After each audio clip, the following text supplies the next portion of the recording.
After enduring what felt like an interminable wait, Kenichi finally stood at the entrance to the examination room, his irritation palpable. "This took far longer than necessary. Only a handful were in line before me," he muttered under his breath, frustration evident in his tone. This unexpected delay tested his usual composure, revealing a side to him less bound by the formalities he typically adhered to. Once the individual before him exited, Kenichi stepped inside, ready for his examination. As the minutes ticked by, his anticipation for the process to conclude grew. Eventually, he was then ushered into an office where Mr. Hotaki awaited, seated behind a substantial desk. The resemblance to Miss Ayumi was striking, save for his distinctly masculine build. His feline features conveyed a warmth and approachability akin to Ayumi's. Mr. Hotaki initiated the conversation without preamble. Kenichi, how did you find the examinations you underwent?" Kenichi, slightly caught off guard by the directness of the question and still feeling the remnants of his earlier frustrations, replied with uncharacteristic straightforwardness. "The procedures felt quite routine, akin to those experienced during a standard medical checkup." "Excellent to hear," Mr. Hotaki remarked, a hint of satisfaction in his voice. "This academy serves as a training ground for all medics who later serve civilians. Our aim is to standardize the medical experiences, ensuring consistency across the board." He then shared insight from Kenichi's medical file. Aside from a well-healed fracture from years past, your health is exemplary. No concerns with your auditory, visual, or olfactory functions, and your blood work returned normal results. As Kenichi sat across from Mr. Hotaki, a familiar unease began to settle in, the kind he always felt in medical settings. Despite his logical reassurances that he was in good health, the anxiety of an undiagnosed ailment possibly lurking within him gnawed at his composure. This internal conflict manifested outwardly as he fidgeted with his fingers, a nervous habit he barely noticed anymore. Occasionally, he caught himself wiping his palms on his pants, a subconscious attempt to dry the sweat that anxiety had coaxed out. Mr. Hotaki then shifted the topic. "Our records indicate your origin as the Province of Tutigon, situated in the region southeast. Is that accurate?" "Yes, sir. It's a considerable distance from here, roughly 1,700 miles southeast," Kenichi confirmed. Closing the file, Mr. Hotaki met Kenichi's gaze, his interest apparent. "Yep. I've had the opportunity to visit that area years ago on a mission to procure a rare mineral from the mines your family operates. These minerals are crucial for medical supplies utilized by Guardians in the field."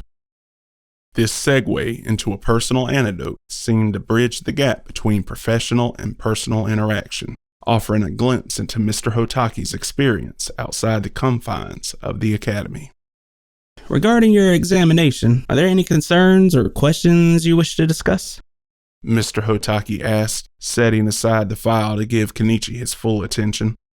"Not particularly," Kenichi began, his voice even. The irritation that marred his earlier demeanor now cooled off into his usual composed self. "It was largely what I've come to expect from a medical examination, though there was one test that stood out involving our Shakti. That was unconventional." Mr. Hotaki's eyebrows raised slightly in interest. You must mean our Shakti Analyzer," he said, a hint of pride in his tone for the machinery's capabilities. "A remarkable device indeed. It might seem a bit out of the ordinary, but its purpose is far from mundane. Though the name we given it wouldn't make it apparent, the original name we came up for it would have put you to sleep halfway through," Hotaki expressed with a deep chuckle. Kenichi offered a small, polite laugh, more to acknowledge Mr. Hotaki's attempt at humor than from genuine amusement. He appreciated the effort to make the technical aspects of their discussion more accessible. "I imagine you're curious about what that device can reveal about your Shakti?" Mr. Hotaki leaned forward, framing the question more as encouragement for intellectual curiosity rather than a straightforward query. Kenichi paused, turning inward. "I've never really considered Shakti beyond its everyday applications. Powering our machines, lighting our homes, even protecting us from the elements. What more is there to understand about it, especially here at a military academy? He pondered, reflecting on the mundane to the monumental aspects of Shakti. Could it be to determine my elemental affinity?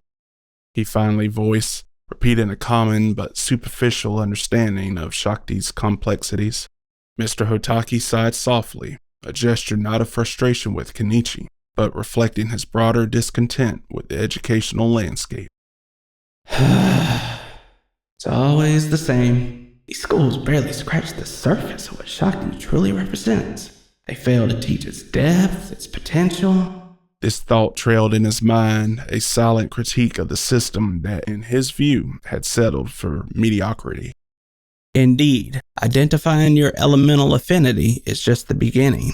Mr. Hotaki resumed, ensuring he had Kenichi's undivided attention. The analyzer goes much deeper, exploring the essence and unique qualities of your Shakti, how you channel it, your efficiency, and the quality of your Shakti, among other critical facets. As Mr. Hotaki elucidated the potential layers and complexities of Shakti, Kenichi listened intently. The realization that his prior understanding merely scratched the surface of a vast, unexplored territory was simultaneously daunting and thrilling. It delves into the intricacies of your Shakti on a detailed scale. Mr. Hotaki further explained, eager to expand on the device's capabilities. This comprehensive analysis is pivotal for tailoring your training regimen. It ensures that you and your future partner can enhance each other's strengths, creating a synergy that makes you both more formidable and adaptable. As Mr. Hotaki detailed the intricacies of Shakti analysis, Kenichi's mind wandered. He appreciated the depth of information, but couldn't help but speculate. Could this meticulous explanation to each student be the reason for the lengthy wait times? His curiosity was piqued, yet he realized that not everyone might share his interest in the detailed mechanics of Shakti, attributing the extended duration of the exams to the doctor's thoroughness in sharing his passion with others. Breaking his train of thought, Kenichi interjected with a question that had been lingering in his mind. Doctor, I'm intrigued by all this, but could you tell me about my elemental affinity? Despite his limited understanding of Shakti's complexities, he was eager to learn more about his own capabilities, especially considering how they might complement Akito's in the future endeavors together. Mr. Hotaki, acknowledging Kenichi's query, flipped back through the medical records to the section detailing Kenichi's Shakti attributes. Your profile shows an affinity for water. And quite interestingly, gravity manipulation as well. He revealed, noting the rarity of such a combination. It's quite a unique pairing. That's something we've come across before. Kenichi, puzzled by the mention of gravity manipulation as an elemental trait, expressed his surprise. Gravity manipulation? I wasn't aware that was classified along traditional elements. Mr. Hotaki's expression softened as he leaned back, a sigh escaping him as he muttered under his breath. These schools, always missing the bigger picture. Kenichi's thought momentarily drifted to how these abilities might synergize with Akito, but Mr. Hotaki's next words snapped him back to reality. Yes, gravity isn't typically considered an elemental trait in the conventional teachings. It's a rare and powerful ability that can significantly influence the battlefield dynamics. Mr. Hotaki explained, his tone a mix of academic interest and a dash of excitement. Then looking directly at Kenichi, he continued. Your combination of water and gravity manipulation designates you as the support, a Sylex Guardian within a team, and your partner will serve as the Agisar. Please, do well to support her to the best of your ability. With the consultation coming to a close, Mr. Hotaki gestured toward the exit, signaling the end of their session.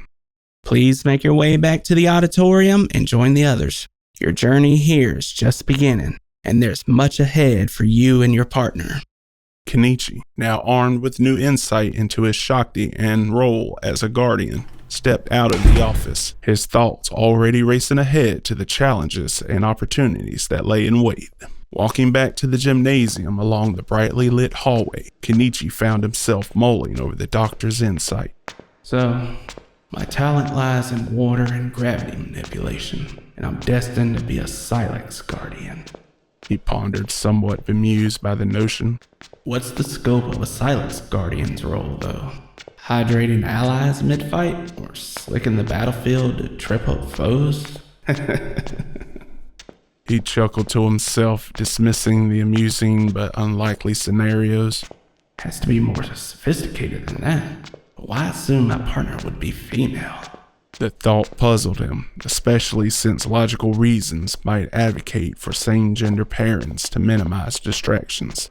Speculating further serves little purpose. The future will reveal all in due time. He concluded, stepping through the doors back into the gymnasium.